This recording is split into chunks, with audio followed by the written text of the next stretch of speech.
Good evening. Thank you for joining me on A World Awakening. Uh, so the last show that I just did, which was, the last hour ago, with Jeff, Soul School, with Jeff, we talked about a change of plans, a change of venue, a change in the weather, a change. And we all know that it's the only constant in the universe. We all know that. Consequently, the universe is all fluxed up. However, breaking up the monotony of our lives, that's where the word monotone comes from. Monotony being this single tonal vibrational influence that seems to run through our lives. And we have to occasionally deliberately change it, shift it, make something happen. And so last weekend, I was in Toledo, Ohio, through Michigan, via Michigan, and had a wonderful, wonderful trip and spent it at a wedding Friday night. My dear, dear friends, Heather and Chad Dye and John Tenney officiated. Thank you, Bill. And it was so uplifting and so inspiring on so many different levels. And just to see all my people, my tribe, we really circled the wagons this past weekend, and it brought me to a better place, in my heart and my soul and my mind and my outlook. And then I thought, well, that's a theme. It's kind of a theme because my dear Rupert just got back from England. Well, from the UK. He was all over the place and was there for long enough to really delve into some experiences.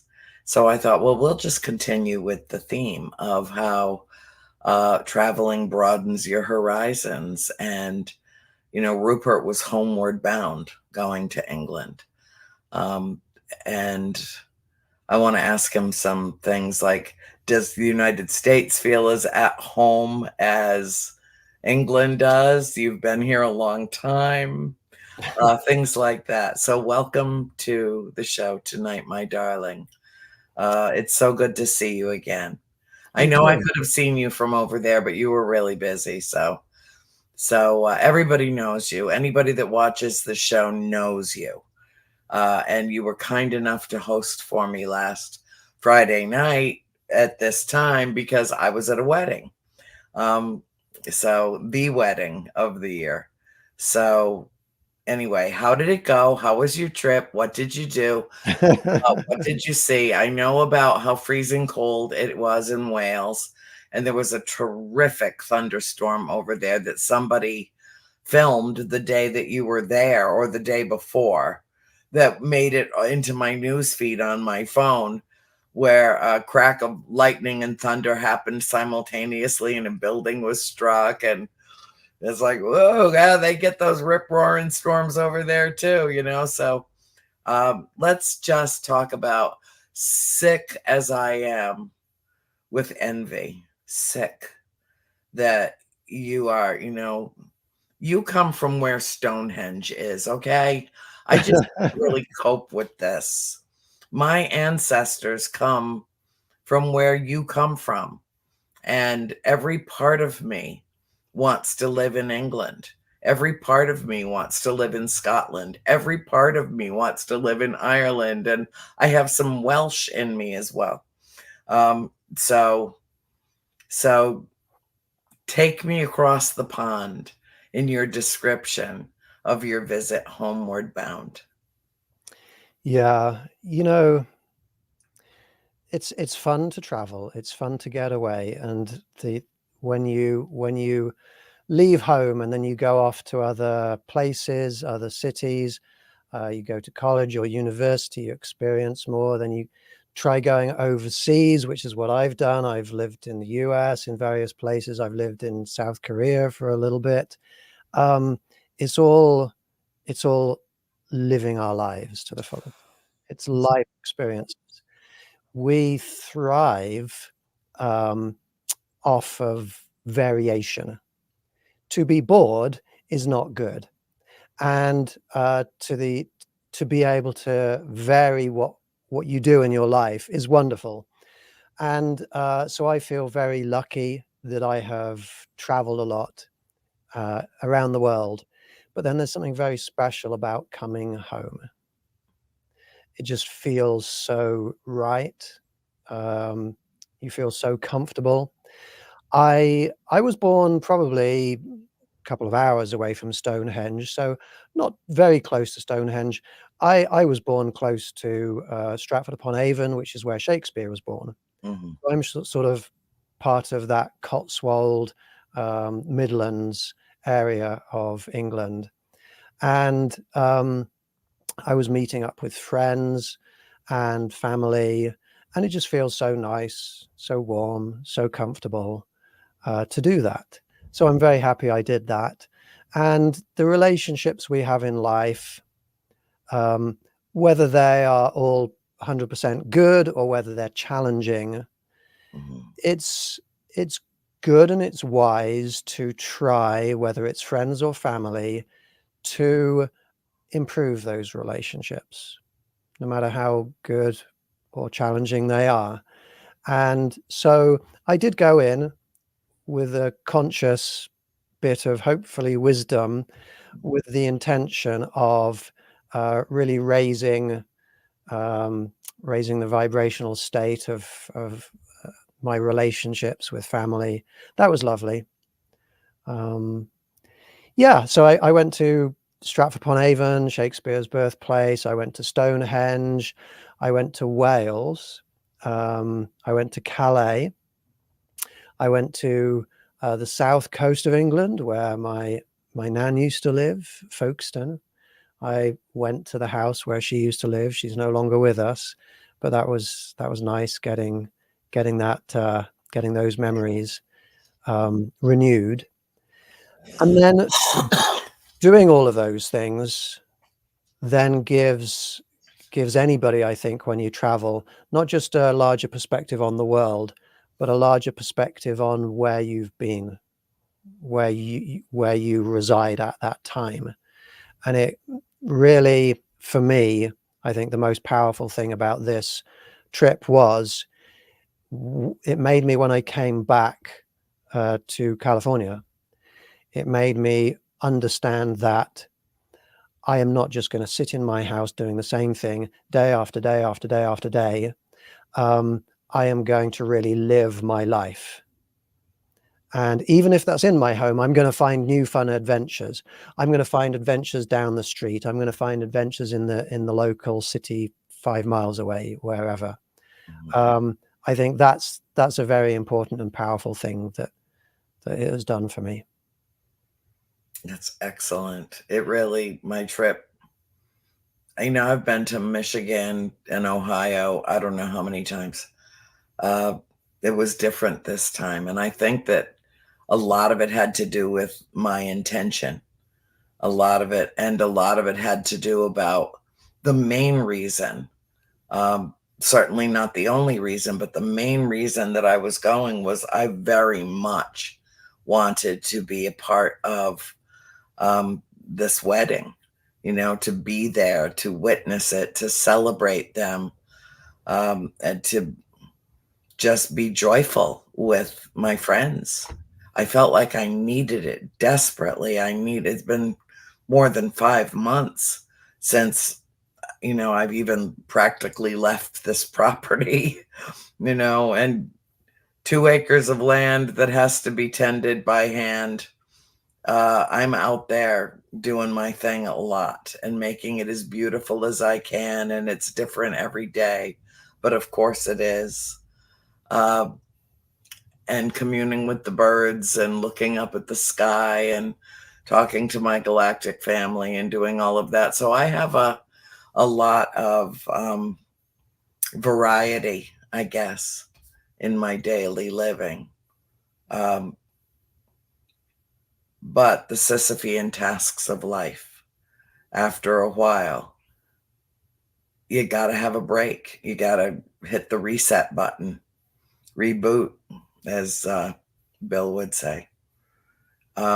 You planned this trip well in advance, did you not? I did. It was very well planned, and I Everything you do fitted is a lot very in. well planned. Thank you. I had some interesting experiences. I went to the British Museum in London, and while in the British Museum, looking through the Egyptian exhibitions, 3,000-year-old statues of gods and goddesses who are humanoid, but with reptile faces, or with the faces of wolves or jackals, or with the faces of lions. And of course, some of these beings that match those descriptions are beings that show up in some of our meditations when we try and reach out and communicate with other beings. Mhm. And what's fascinating further to that is that these statues of these beings, they generally have above them a disc, a circular disc, and sometimes those discs have wings to indicate a flying disc. Yeah. And it's just when you go to exhibitions like that and you look at these things that are thousands of years old, and you start to think about the possibilities. Could these be could Yeah. it be that these Egyptians were actually in communication with those entities, and that disc above the head, which probably then later morphed into being like halos? Mhm. Do these discs represent the UFOs, and these beings are beings from UFOs? Are these alien entities that these Egyptians knew well back then?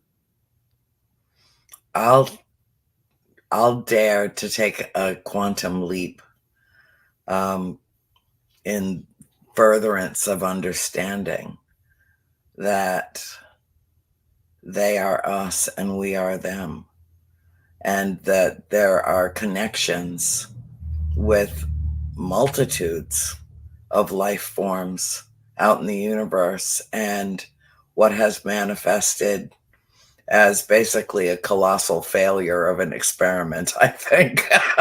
I'm surprised they even let us still use the planet. I really am. Um, but I think that we know nothing compared with what there is to know. And I think that the wide, wide variety of humanity, all the different languages, all the different color schemes, all the different eye colors, all the different, shapes and sizes of us.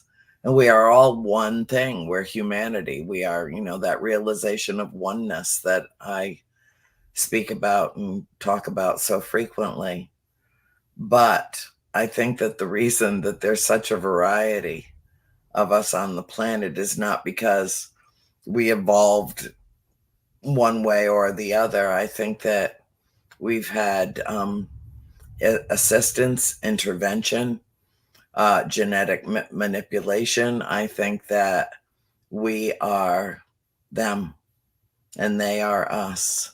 And what a remarkable thing. And I don't think that it's beyond plausibility that a very, very long time ago, some incredibly technologically advanced race thought, wow, these great apes that live on this planet. Wonder, I wonder we could mix a little of their DNA with a little of our DNA and see what we come up with. I think it's science. I think we're a great science experiment, and that is a part of our creation. And I think that it's as plausible an explanation as anything. Yeah. I'm not sure if I've ever told you my theories on this We subject. have talked about this, but let's talk about it some more. Well, you know, when human beings go off, we travel around. I mean, we haven't traveled that far, but let's say we go to the moon or Antarctica or deep under the ocean. We're not adapted for those environments. So what do?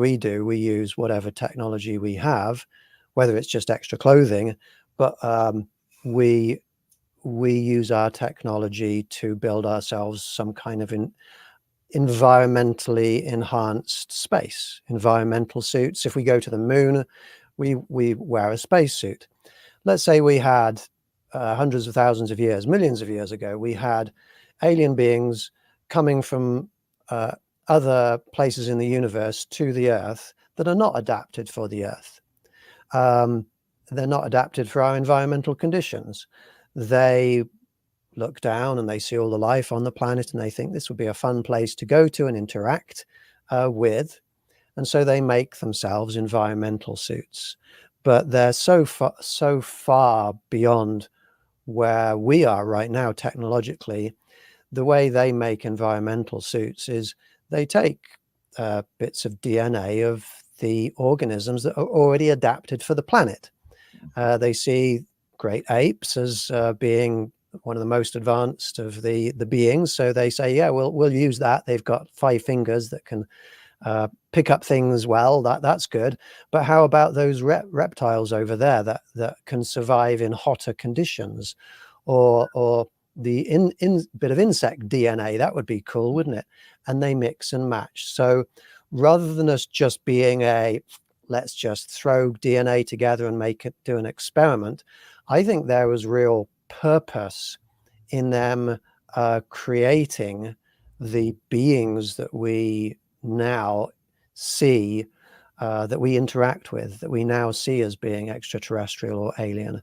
I think it's all stems from that making of environmental suits, and also in some cases perhaps building in sort of making guard dogs like Skinwalker, or having some beings out there that are not so much just for wearing themselves, but as protective measures. And I think, yeah, I think some of our myths and legends may be from some of those beings that were created to protect them from other things. Yeah. Yep. Absolutely plausible. Scientifically, it follows logically that that could be the answer. You know, I would really like, I'm sorry, Rupert, I've told you this before.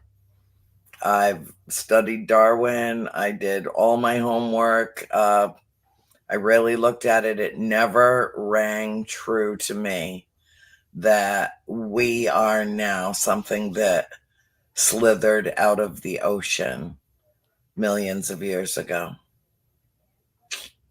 No, no, I just don't feel that. I don't.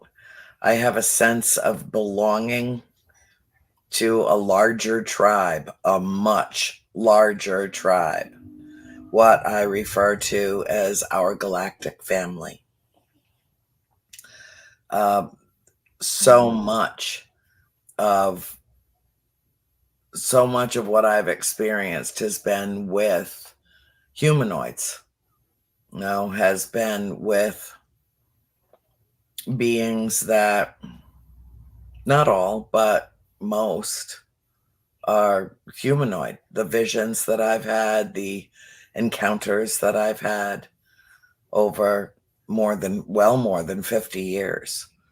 It just seems to me that I'm being allowed to share. I'm being allowed to remember and allowed to share what I know.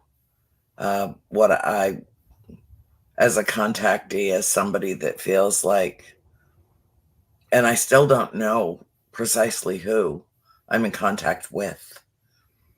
I would love to know. I really would.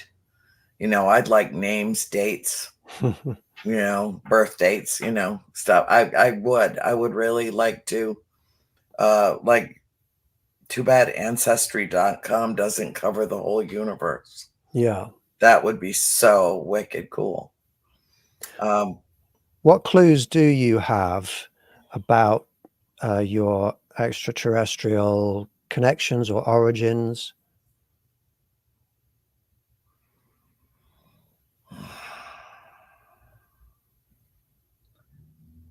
it's it's hard for me to explain. Hmm. Um, I have felt three fingers on the first three fingers of my left hand. Long, almost cylindrical fingers that just laid down and I could feel the heat. I was sitting out on the carport and it was years and years ago, not long after I first moved here to this house in, I think, '08. And so it was very cold and I didn't feel well. I felt very overwhelmed. And I started talking to them and said, have I done the right thing here? I had just moved from Rhode Island, where I had lived for many years and felt like I was ripping myself away from home to move to Georgia, which I'm not that fond of. I mean, I am, but it's a long story. And I'm sorry, I am all stuffed up and uh, coughing and choking tonight. I'm sorry, and I have almost no voice. Uh, I Rupert, I don't know. I think I saw an image on Skype of a being who I knew that I knew. He was jet black, and he usurped a Skype meeting I was having with a Mm. friend of mine and came right in on the screen and I could hear tapping and tapping, and all behind him were beautiful lights, beautiful colors, some colors I'd not seen before. And I knew that I knew him, and and I don't know how, and I can't explain it.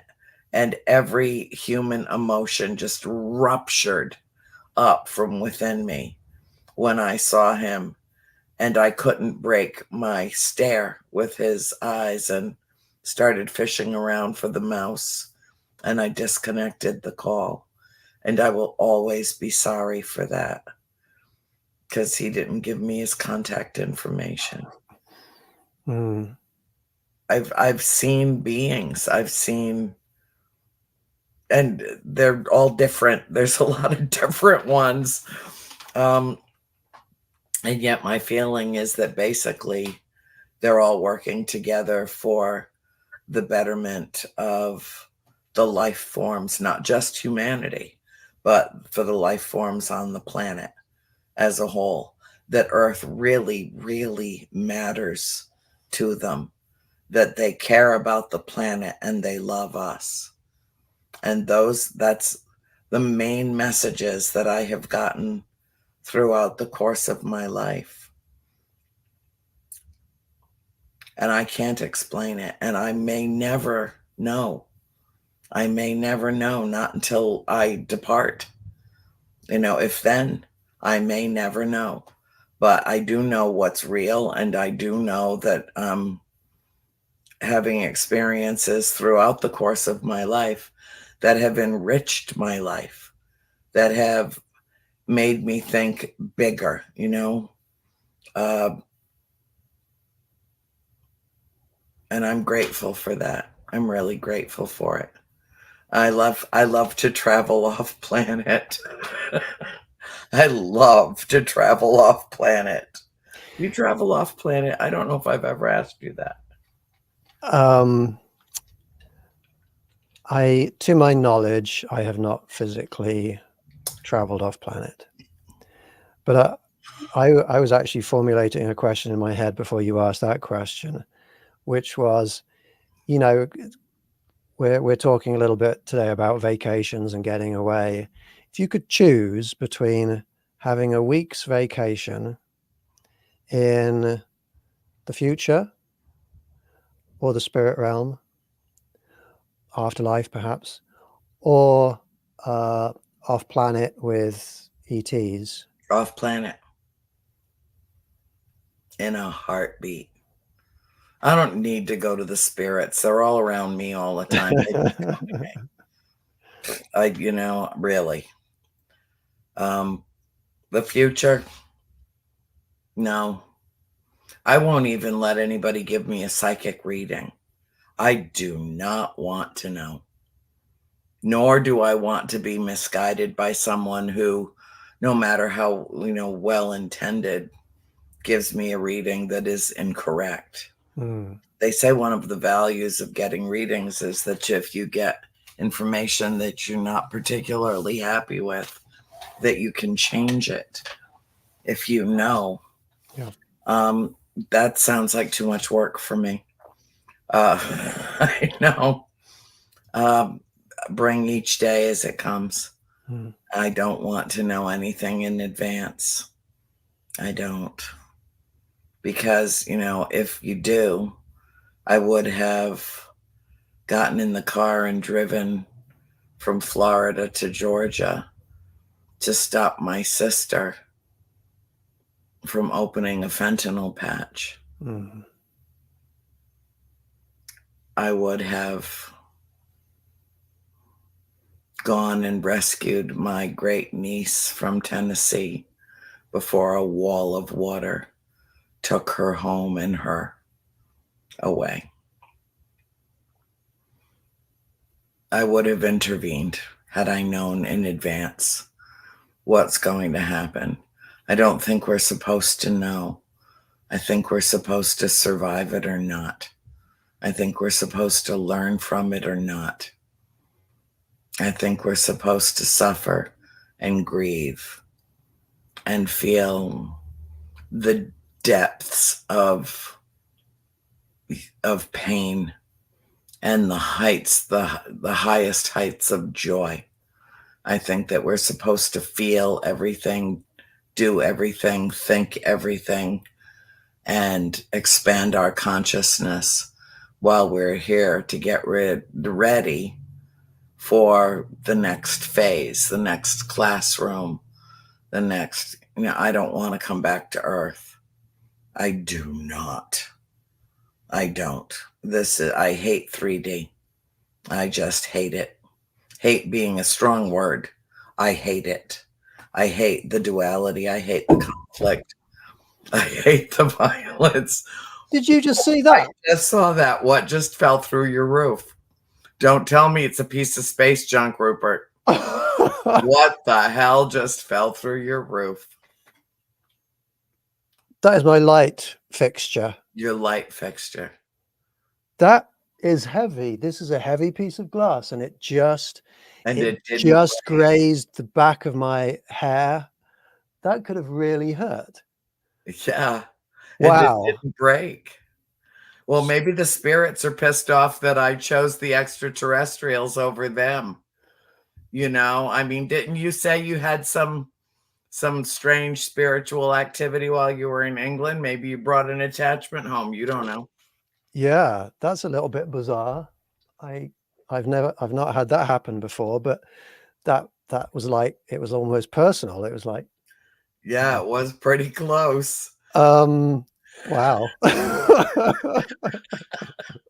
And it's on film for everyone. I mean, you can go back and look it over and over again. I mean, it didn't shatter. That's amazing. That fell from quite a distance. Yeah. I'm glad had I been sitting slightly further back, that could have really hurt. That could have damaged me. Yeah. But yeah, while I was staying in my father's home in England, I was woken up in the night by my bedside lamp turning on. And one of my friends was in another room in the house, and they reported the next morning that their lamp also turned on. And we figured it was worked out it was approximately the same time. So that was odd. And by itself, you might be able to just say, well, maybe there was a power surge or something. But when I was staying at my mother's house, after she left and came back, this is just after I'd left, she noticed that there were lights that had been turned on that she knew she had turned off before she left. And there was a dishwasher that turned itself on and ran through a cycle without her doing anything. And in her car, which I'd been riding around in, her monitor, her screen in the front, that was also doing weird things. So, I do have beings around me all the time. I mean, that's just knowledge. I've figured that out. But it's interesting that they're a little bit more physical right now. I need to go back and figure out what it was you were saying and what I was saying, and see if we can figure out a purpose to that. Yeah, well, yeah, I mean, you do see the, obvious theme is light and electricity, Yes. the manipulation of electricity. Yeah. We had my mother and father were having a fight at the farmhouse one night in the kitchen about the spirits, and it was getting heated. My mother was really aggravated and angry with how incredibly obtuse my father could be. And an old bottle, like remember when before we changed everything out, we had all antique bottles up on the mantle board. And we had them on the sideboard in the kitchen that my mother had found on the property.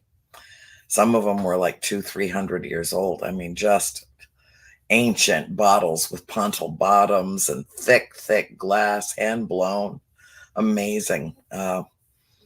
We still have them. And the energy between them, the conflict that was going on between them, created this, I guess, kind of a spin up in spiritual energy. And one of the bottles came flying off the top of the sideboard and flew across, I mean, so fast, flew across the room, smashed into one of the antique glass window panes. The glass in the house is at least 200 years old. It's all rippled. You can see ancient glass, like a lot of it is still original to the house, and going back to 1736. And that bottle hit that window so hard that it should have fractured into 500,000 pieces, just shattered all over the kitchen. It should have blown off in every direction because that bottle hit that window that hard. And when it hit the window, it dropped down to the floor and the bottle started spinning until it stopped. Like whirling dervish, just spinning. And my father is like, I'm out of here. I'm out of here. Just turned and walked away. Couldn't explain it, didn't want to deal with it. But it stopped. Whatever it was, that energy was happening in another dimension where nothing could be destroyed. There wasn't a single chip in the bottle. The window was perfectly fine. My mother went over onto the floor, picked up the bottle, and put it back on the shelf with the other bottles. But it stopped the argument. It stopped the argument. So, Yeah, sometimes they do things, and I don't mean to insult them. I love the spirits, and I would love to be in their realm and spend some time with them. Maybe not a week, but certainly see how they get around, and from point A to point B, and I want to examine the whole space-time continuum thing. What's going on over on that side? Is there such a thing as time? Do you ever sleep? I mean, what is life like on the other side? Yes, I would love to know all of that.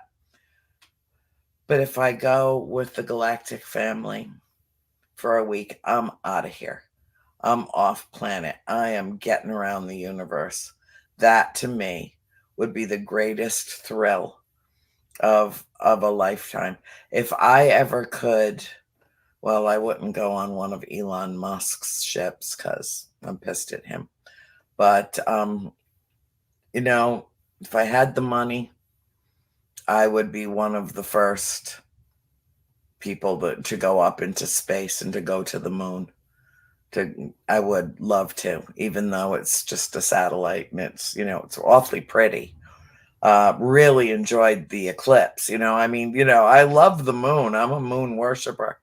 But with all there is out there to experience, it's just our little moon. I mean, oh my God, just the Milky Way, just the Milky Way. If that's all I ever explored, I would really love to have that experience. I know that I have been to a planet that is every conceivable shade of blue that you have ever seen, and 100 shades of blue you've never seen before.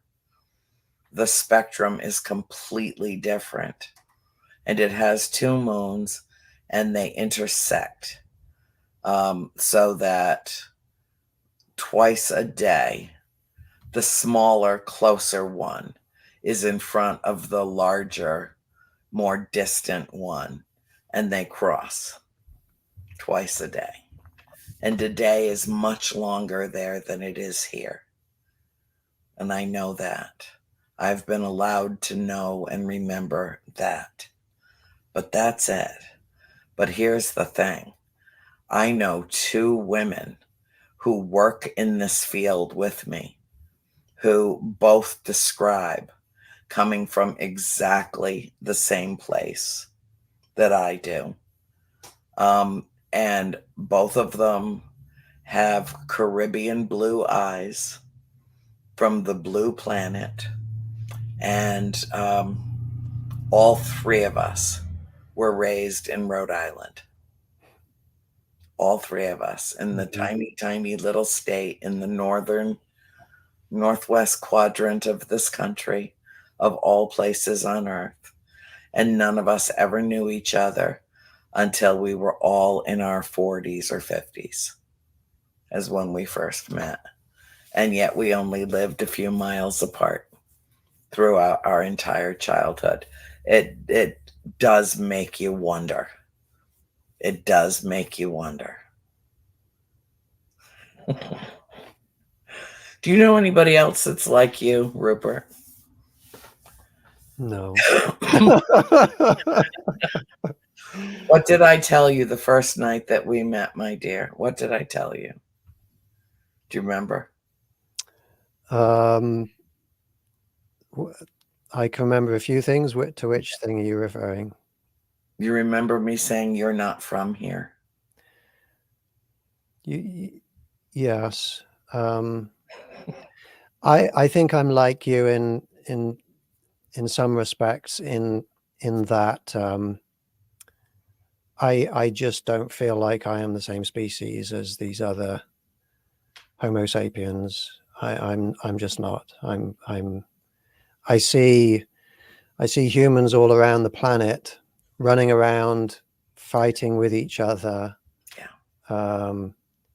If it's a lot of them physically, I mean, what is this? Why send missiles across to hundreds of miles across to other places to blow people up? It just makes no sense to me. And If it's not physical, though, 9 times out of 10 that people will be verbally aggressive, textually aggressive in social media, and I don't relate to that. No, it's Um, ugliness. It's just ugliness and conflict and hatred. And to me, the only reason to be here is to learn how to love and to spread that love as far and wide as you can. That's our reason, I think, for being.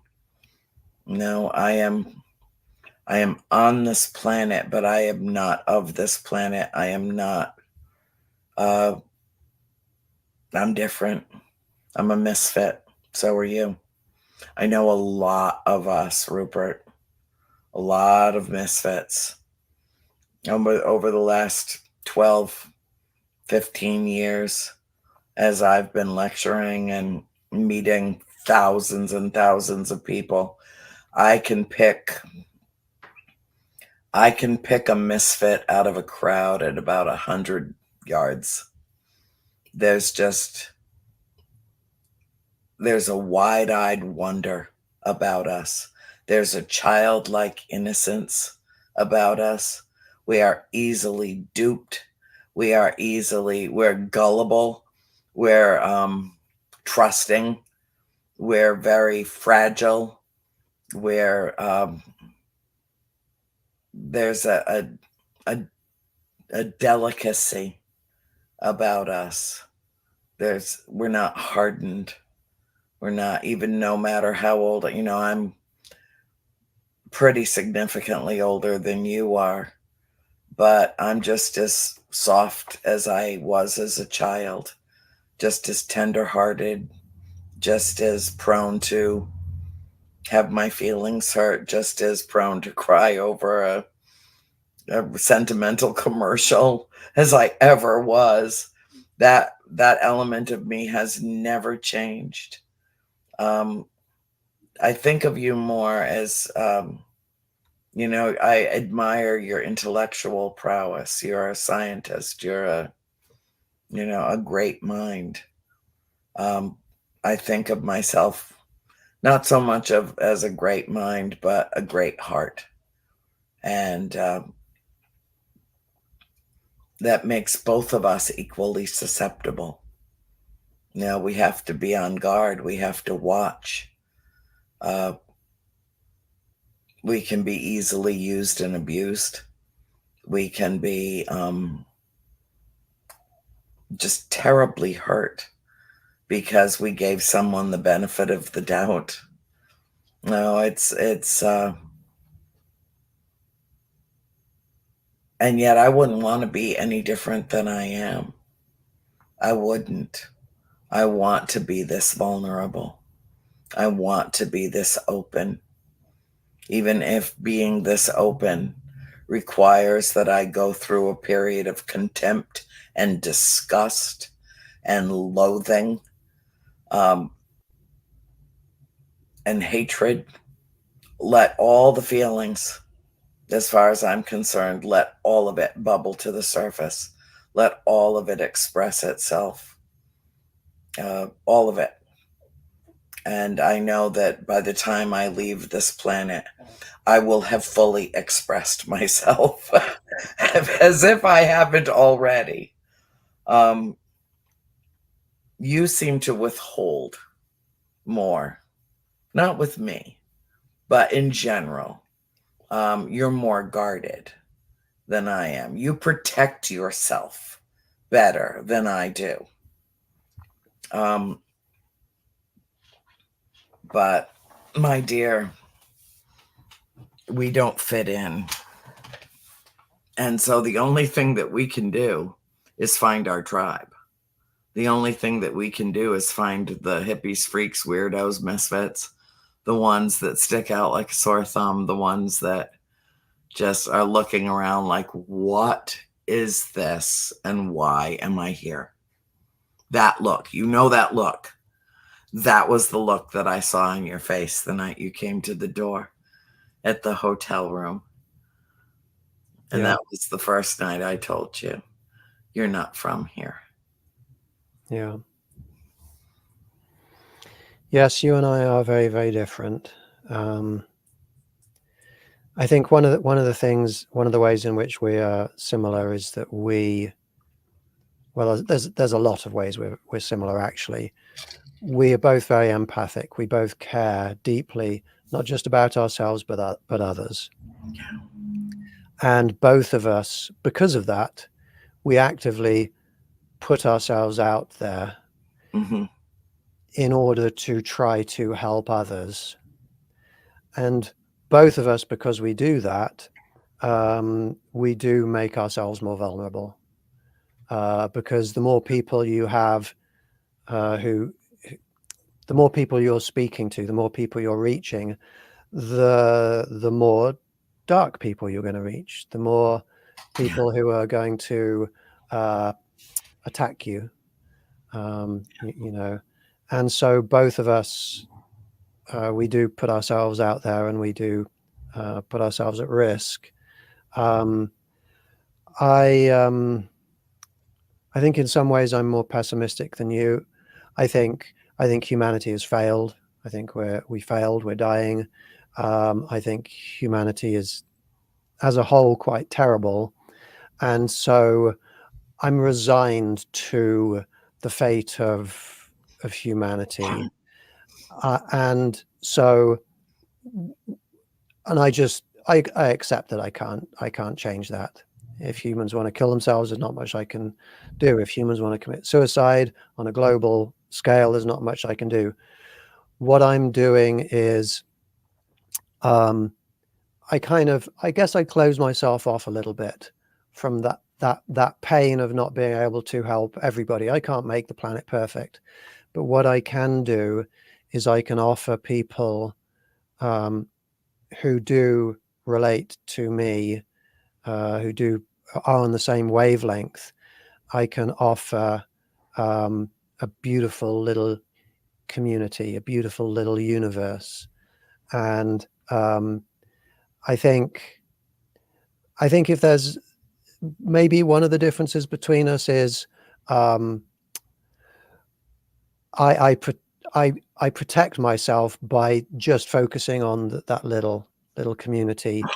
You really still want to help everybody. You don't like that there's all this fighting, and you wish you could stop it, and you feel the pain of it all the time.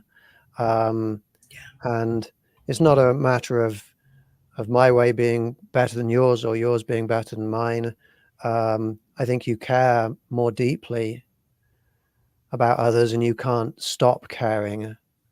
And I think that puts you in a position where you do feel more pain. So in some respects, you're more ascended than I am, because I do kind of close myself off a little bit to the pain of others sometimes. No, I don't think it's really a matter of being more or less spiritually ascended. I don't, because I don't think of it as a ladder where I'm on one rung and you're on another, and the neighbor is on another. I don't think of it that way. I think we each have our own individual Venn diagram, as it were, our own timeline, our own individual path and process. And some people don't make very much progress at all during the course of a lifetime. And some people evolve by leaps and bounds.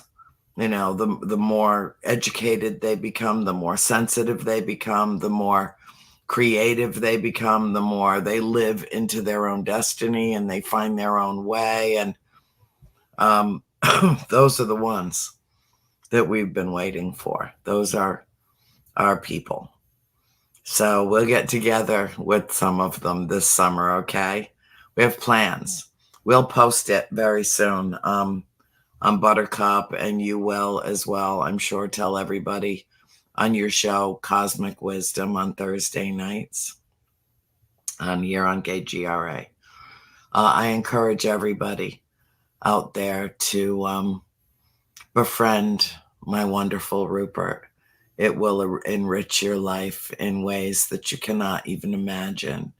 He is so kind and good and gentle, a spirit and a soul. I am very grateful to have you in my life, dear. Thank you so much. The feeling is mutual. Yeah, I know.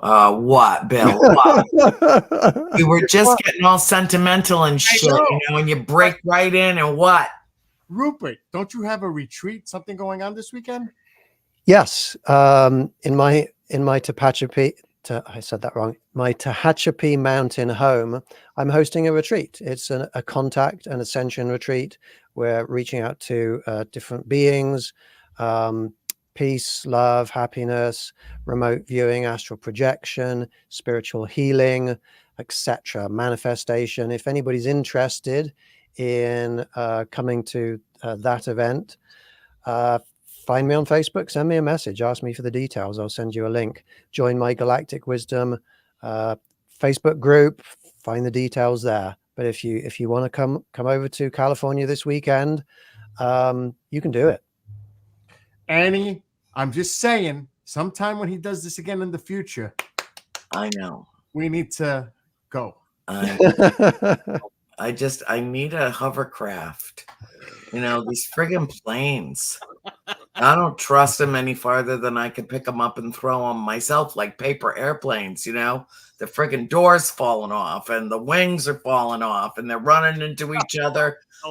This isn't working for me.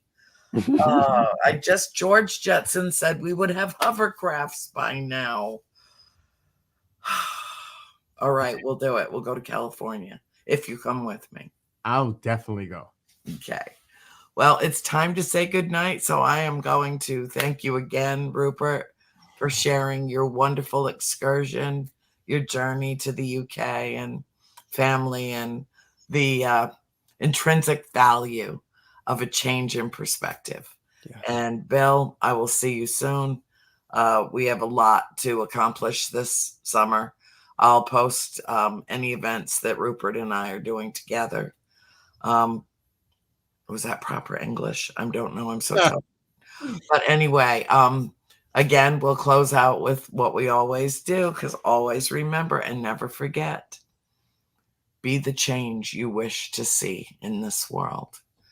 Be the beacon of hope on the hill. Be the light you seek. I love you all. Good night, everyone.